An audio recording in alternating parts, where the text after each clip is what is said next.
Okay. So yung ating discussion for today is about the history of measurement. Okay. So yan, nababasa ba to? The definition for measurement, the definition of measurement. It is the process. So process siya. Ibig sabihin, it is a step-by-step organized set of procedures by which human obtains significant quantitative information about the physical aspects, okay, of objects such as, ito yung mga examples na mini-measure natin. We have length. Next, we have weight, the area of an object, the volume, time, and temperature. So, ilan lang to sa mga mini-measure natin. Actually, marami tayong mga mini-measure din na mga quantities, pero ito lang yung basics. Okay? So, ito yung mga ginagamit natin. So, the word measure comes from the word mensura. Okay? Yan. So, medyo wala pa tayong computation dito sa first part ng discussion natin. More on definitions to. Okay? So, Latin origin niya is mensura. And yung Greek word is na kanyang origin is metron. Okay? So that is, yan. So during the ancient times, Egyptians used body parts to measure lengths. So ano ba yung mga lengths na yan? Ito, span. It is the distance from the tip of the thumb to the tip of the little finger. So ito yung sa atin sa Tagalog, dangkal. So in English, that is span. Okay, so pag sinabing 12 hand spans, ibig sabihin nun, 12 na dangkal. Okay? Next, we have digit. It is the width of a finger. So makikita nyo hindi standard. So depende sa size ng fingers yung laki ng isang digit. So pag sinabi natin 4 digits, yan. 4 na daliri yung kanyang haba. Okay? Next, we have palm. So palm is the width of 4 fingers. Ayan, 4 fingers, that is 1 palm. So 4 digits is 1 palm. So 4 fingers is also 1 palm. Okay? So yan, palm. Ito kasi yung haba niya. Iniisip ng mga ancient Egyptians na same lang yung haba ng 4 fingers and yung ating palm. Next, we have the foot. Ito yung foot na to, hindi pa ito yung standard. This is the Egyptian measurement, ha? Egyptian measurement nakadepende sa size ng paa mo. Yung standard English measurement na foot, we have a certain conversion from meters to foot.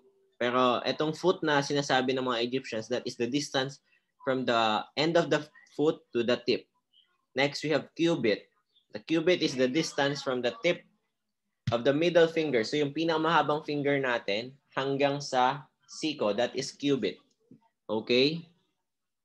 May questions tayo?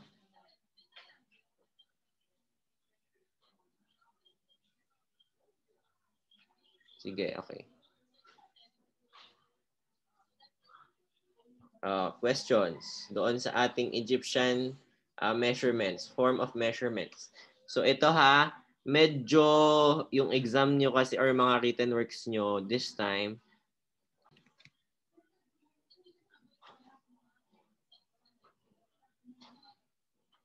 okay, so the time and calendar measurements have been based on the behavior of the sun and the moon.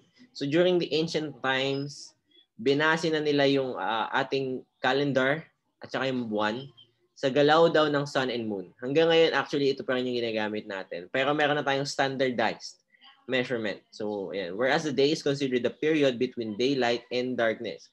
So, during the ancient times, ang sukat nila ng isang araw is mula sa pag nagkaroon na ng liwanag hanggang sa pagdilim. Okay? So the period of appearance of the full moon is, to another is called month, or that's the origin of month. Okay?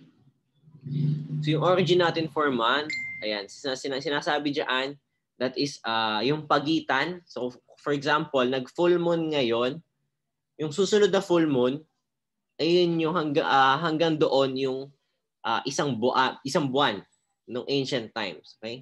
So yan. Ito yung origin ng ating English measurements. Yan. In 1200 AD, King Henry I of England standardized the yard as the distance from the tip of his nose to the tip of his thumb. Okay? So, ito pa rin yung ginagamit actually ng ating yung mga nakikita nyo sa bargain, mga nagsusukat ng 1 yarda. So, tip ng thumb, i-extend na ganon, tapos hanggang dito sa katapat ng ilong. So, yun yung 1 yarda. Actually, ginagamit pa rin siya hanggang ngayon. Then, sa 14th century, King Edward II standardized as the distance of 3 grains of barley when laid end to end. And in the 16th century, King Henry VII standardized pound as the weight of 7,000 dried grains of wheat.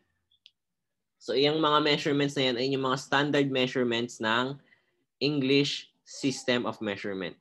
So, pag sinabi natin English, ito yung mga ginagamit ng mga taga-England. So, nag-originate siya sa England. Ito yung ginagamit actually ng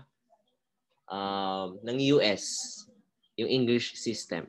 So, they're using yard, inch, pound, feet. Yan, yung mga ganyan. So, yung mga hindi siya standard.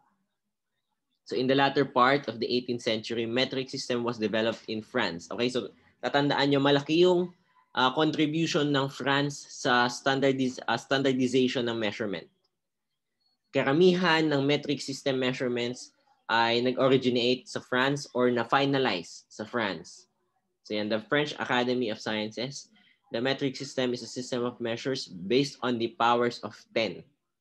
Okay, so mamaya papakita ko sa inyo paano tayo magko-convert ng mga bagay-bagay sa metric system. So the standard unit of length, yan, so that is 1/10 million of the length of the arc from the equator to the North Pole. That is meter. So standard unit for length is meter. So SI unit for length, meter. SI unit for mass is kilogram. Okay, SI unit for volume is liter. So yung SI unit for time is seconds. Susulat natin yon. So SI unit for length is meters. Meters. So may makikita kayong ganitong variant, metres. Yan. So this is another variation ng word na meter. So consider din yon. Next, we have kilograms for the unit of mass. Then we have the standard unit of volume, which is liters. Okay. So sa SI units or sa metric system, we are using metric prefixes. Metric prefixes.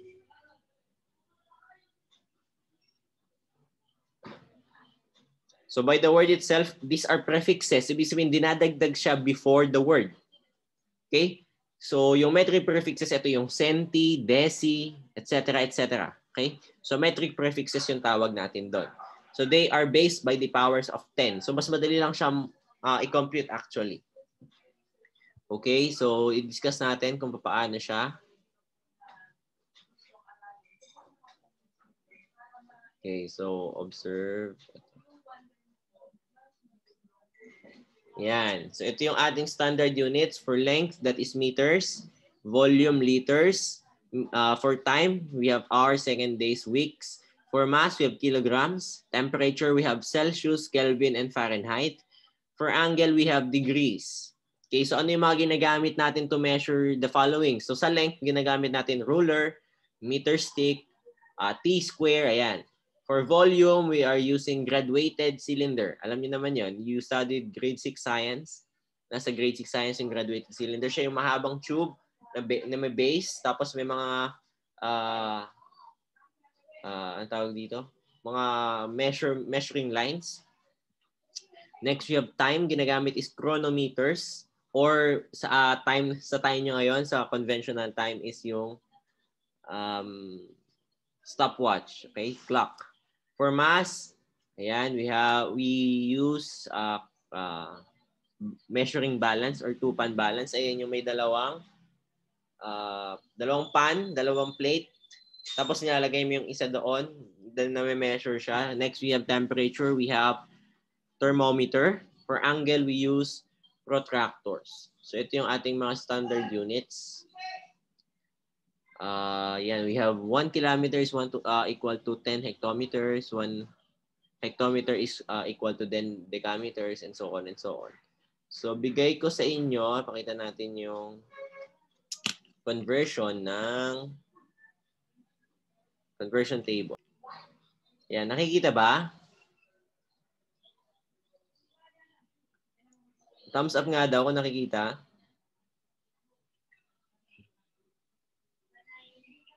Ito, kinuha ko siya sa grade 12 na physics kasi ginagamit din natin yung nire-review din natin yung unit conversion and metric system sa General Physics 1. So kung gusto niyo mag-STEM by grade 12, aalalahanin niyo ulit tong discussion natin na to. Okay, so ganito lang siya. Pakita natin. Let's annotate.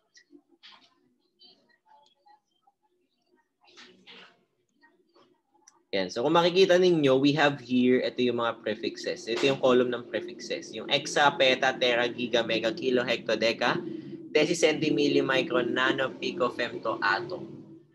Okay? So merong mnemonics dyan. Yung King Henry drank dark chocolate milk.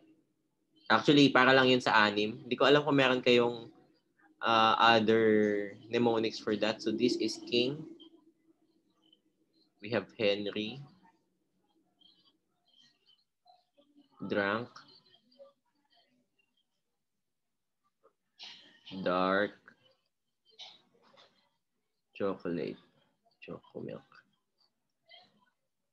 So that is used para matandaan natin yung first 6 na ginagamit sa yung mga first 6 na metric prefixes. So ano ba yung first 6 na yon? So for King Henry drank dark chocolate milk, K. We have kilo, that is 10 raised to 3. Tatandaan nyo, 10 raised to 3. Next, we have hecto. Mabawasan mo lang ng isa, 10 raised to 2. Next, we have deca, 10 raised to 1. Okay, so yan yung mga positive na exponents. Tatandaan nyo, King Henry drank, those are positive exponents, 3, 2, 1. Next, yung dark chocolate milk, we have deci for D ulit kasi umulit yung D. We have 10 raised to negative 1. So ito medyo malilito kayo. Tatandaan nyo lang dito yung deca, K, mas mataas siya, positive. Deci, letter C, mas mababa siya. Ayun lang tatandaan nyo doon. Next, we have centi, 10 raised to negative 2. Then we have milli, 10 raised to negative 3. Then, after nung unang 3 sa taas and unang 3 sa baba, by 3 na yung nadadagdag. Kung mapapansin nyo, 10 raised to negative 6. 10 raised to negative 9. Ilan yung nadagdag? 3. Pababa ng 3. So, ang tatandaan nyo lang dyan, ito. Kung pwede nyo kabisaduhin, much better. Kung gusto nyo kabisaduhin, go. Ako kasi, ang kabisado ko lahat siya. Ang ginawa ko doon, tinandaan ko, yung unang 3, 1, 2, 3, then nadadagdagan siya ng by 3. So, 1, 2, 3, 6, 9, 12, 15, 18. Ganun lang siya, positive and negative. Malilito lang kayo kung ano yung positive tsaka yung negative. So, yan siya.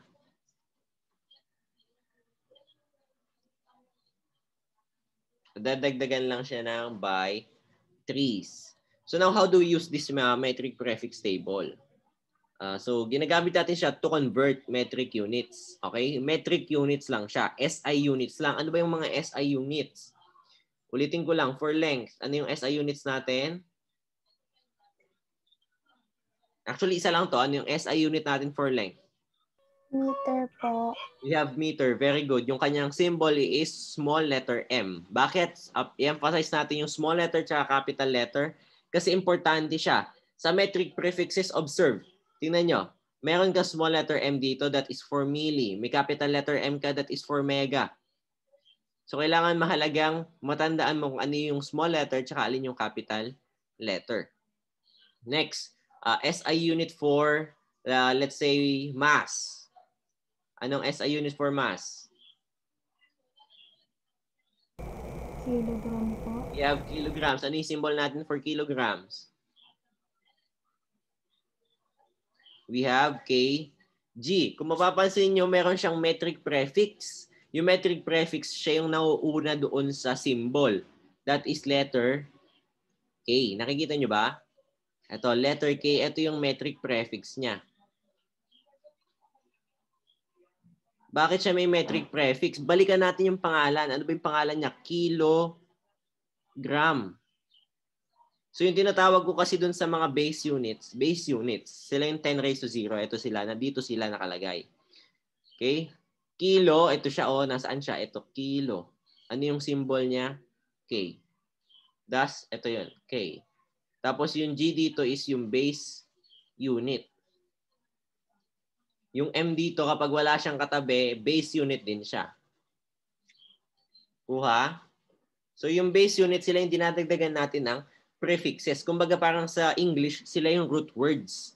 Dinadagdagan lang natin sila ng prefixes. Okay? So ano yung SI unit natin naman for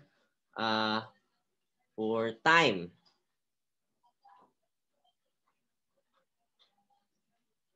We have Seconds po. seconds. Very good. So seconds is denoted by the symbol S. Small letter S yan. Okay? So for volume, ano yung ginagamit nating SI unit for volume? Liters po. Liters. Okay? So capital letter L. Okay? So pag small letter L yan, hindi yan liters. Okay? Maliwanag tayo doon. Okay. So next, ano ba?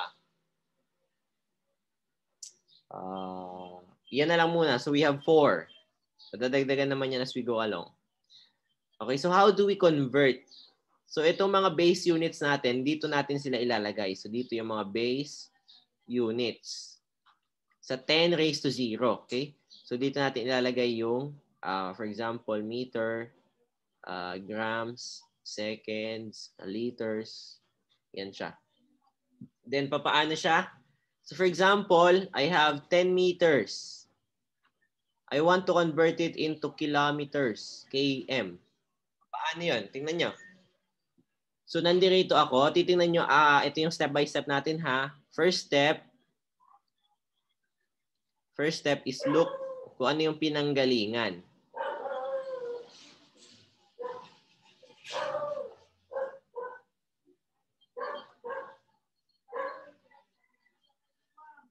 So ito yung gusto mong i-convert. You want to convert. So ano yung gusto natin i-convert? We have meter. Saan siya nanggaling? Dito, tama? Dito. Sa base unit. Sa gitna. So ilalagay natin siya dito. So we put meters. Yan. Asan yung target?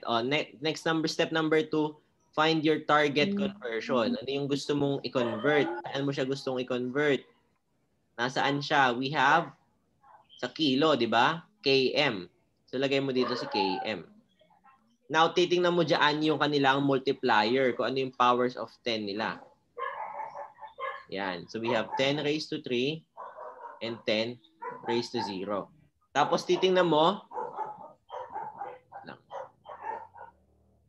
ngayon yung kanilang, step number 3 natin, powers of 10. Step number 4, tingnan mo yung trend. Look for the trend. Ano yung sinasabing? Wait lang. Now, step number 4, ulitin ko, step number 4, we look for the trend. Papaano yung trend na yon? Titingnan mo kung saan siya nanggaling at saan siya papunta. So, gagawa ka ng arrow. So, galing siya dito, papunta siya ng taas. Okay, ganito yung gagawin. Kapag pataas yung ating trend, ang gagawin nyo is to divide. Okay? Pag pataas yung trend, i-divide nyo siya. Next, kapag pababa naman yung trend natin, pwede natin kulay. Kapag pababa naman yung trend, what you're going to do is you multiply. So ngayon, ano yung i-divide at i-multiply mo sa kanya? Next step mo, step number 5, you determine. You subtract the higher exponent minus the lower exponent. Ano ba yung mga exponents nila? We have 10 raised to 3 tsaka 10 raised to 0. Tama?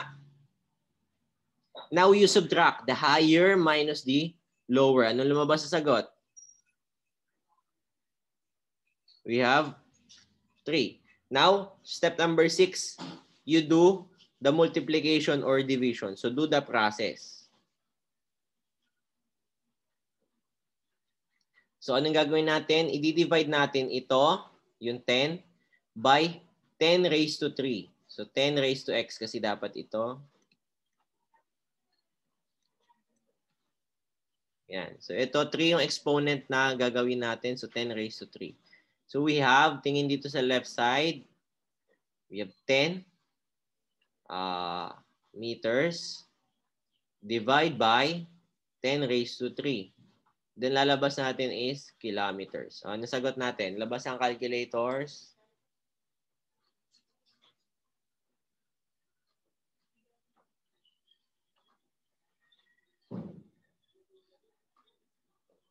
Ano lumabas nating sagot?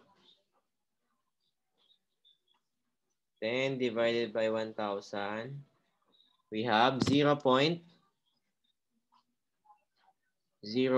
kilometers. Kuha? Sino nakakuha na same na sagot? Taas yung kamay. Ay, i-thumbs up na lang pala. Taas yung kamay. Sorry. Sana. 0.01. Okay? Very good. Next. Okay, burahin natin ito. Alam mo, burahin ito. Burahin natin. Burahin ko lang ito, ha? So, madali lang siya, di ba? Yan ay tatandaan yung step by step. Actually, yung tatandaan nyo lang dyan yung ibang kulay. Yung upper trend, divide. Yung lower trend, multiply. Okay? So, try naman tayo magbigay ng lower trend. So, example, I am converting 10 hectometers. HM yan, na HM. Into, sabihin natin, micrometers. So, asan yung step number 1? Determine natin yung kanilang pananggalingan. Kung ano yung kino-convert natin, nasaan siya? We have hecto. Tama? This one, H. Tapos, ang pupuntahan natin is micro. Okay? Now, anong gagawin natin dyan?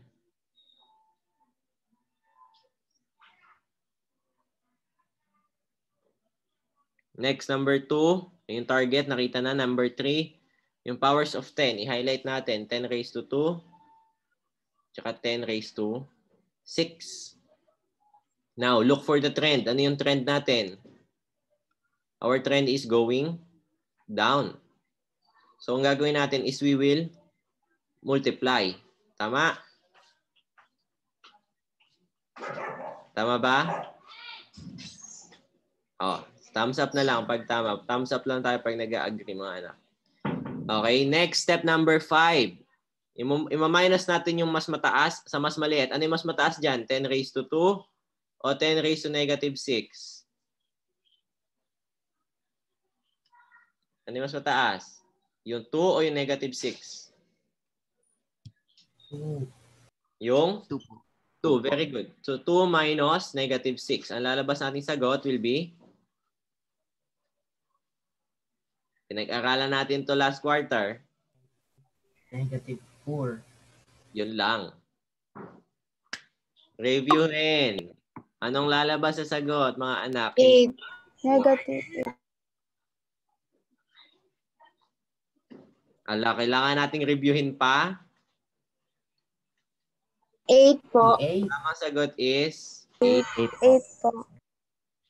Tamang sagot natin is 8. Hindi ko na-reviewin yan, ha?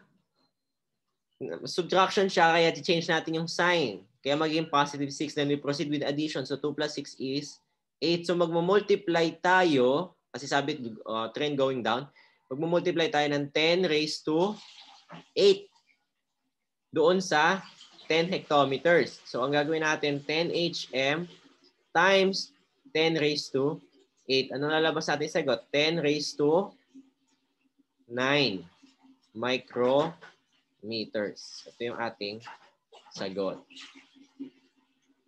So kung gusto niyo siyang i-expand, that is 10 followed by 9 zeros. Yan.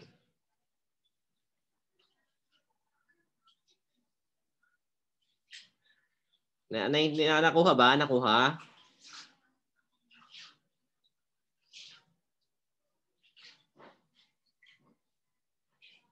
Ba't ganyan nakuha mo, Kinan?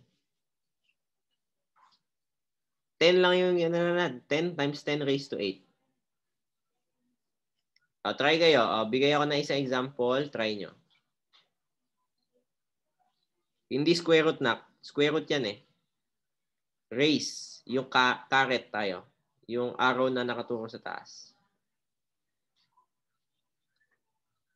Okay, magkaiba itong symbol na to or yung ganyan sa calculator dito. This is square root. This is, ang tawag natin dito is caret.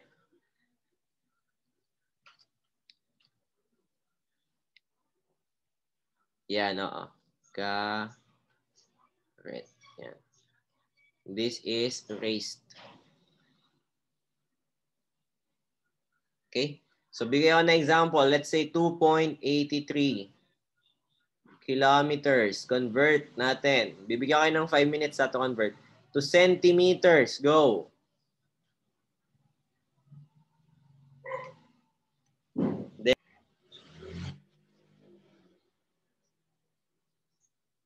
So now, step number 1.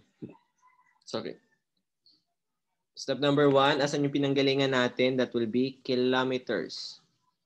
Ang pupuntahan natin is centimeters. Ang trend natin is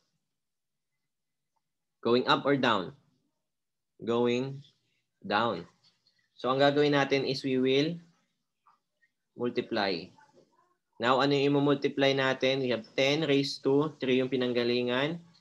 10 raised to negative 2. 3 minus negative 2. That will be 5. So 10 raised to 5. So multiply natin to by 10 raised to 5. That will be 283,000 centimeters. Very good. Kuha? Kuha? Madali lang? Sino hindi nakakuha? Raise hand lang tayo sa hindi nakakuha.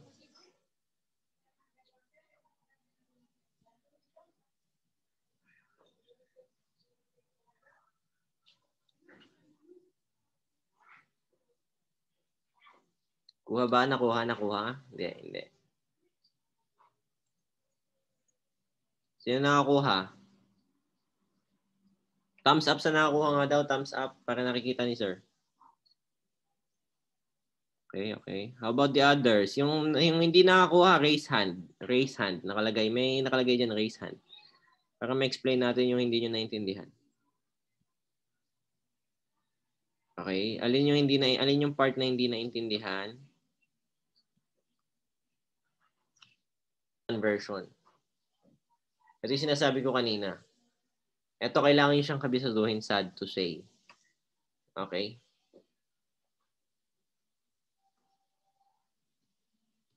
So yan, we have the English to metric. So ito yung English.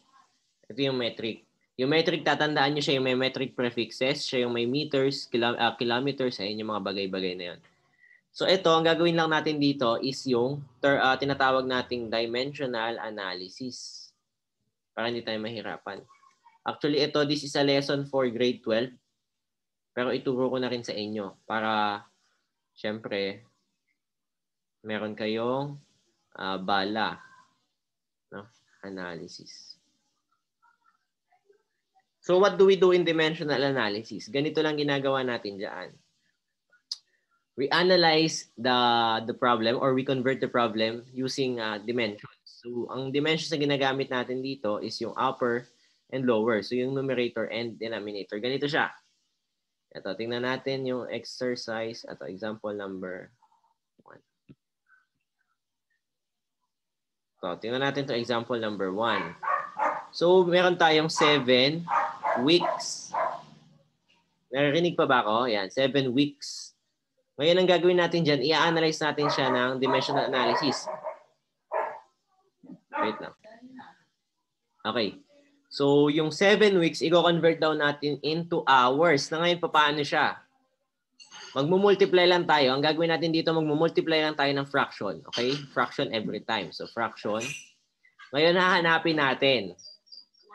Yung 7 weeks, Is that a whole number or is it a fraction? That is a whole number. So pag sinabi natin whole number, over 1 yan. Tama?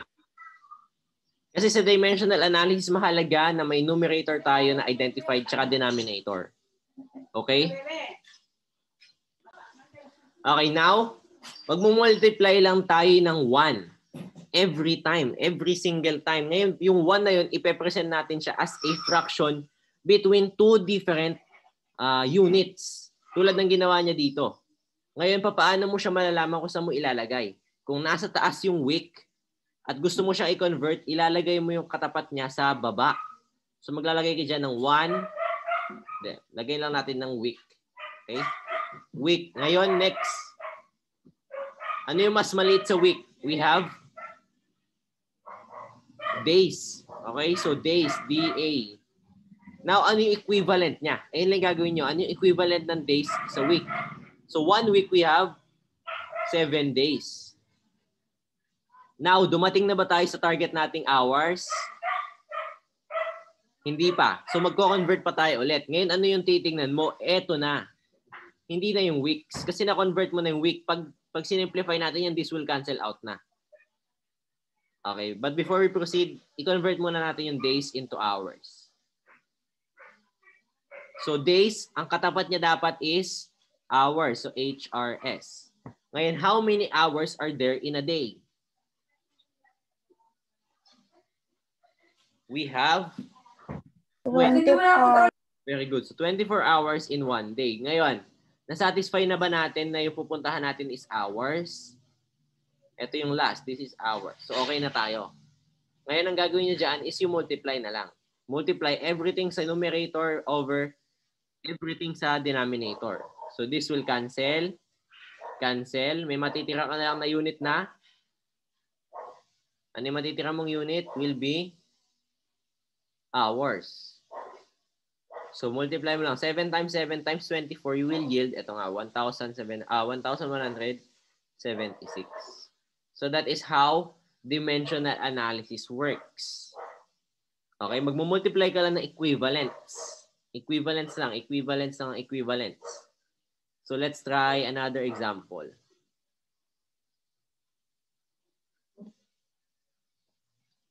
Okay, so for example, I am converting, let's say, 24,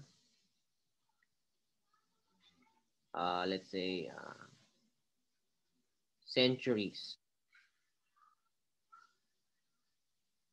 to, let's say, days. Okay, sige nga daw, try nyo. 24 centuries into days. Oh, ito ha. 1 century is equal to 10 years. 1 year is equal to 12 months. 1 month is equal to how many? 30 days. Standard natin, 30 days. Excuse me po, sir. Yes. Di ba po yung century, Sorry, 100 years, tas po decade? Oh, yan na. Sorry. 100 years. Thank you, Nak. Thank you. 1 decade yon. So, pwede natin gawin 1 century, 10 decades. Tapos 1 decade, 10 years. Or pwede na natin idiretso na 1 century, 100 years. Okay, so yan. Convert nyo siya. Bali, ito 24 centuries. Multiply ka ng years. Tapos centuries times years. Tapos months. Then multiply ka ng months. 2 weeks. Ay, 2 days na. Diretso natin days. Okay, so yan. Anong lalabas natin? I will give you 5 minutes. Okay. So now, convert natin 1 century is to 100 years.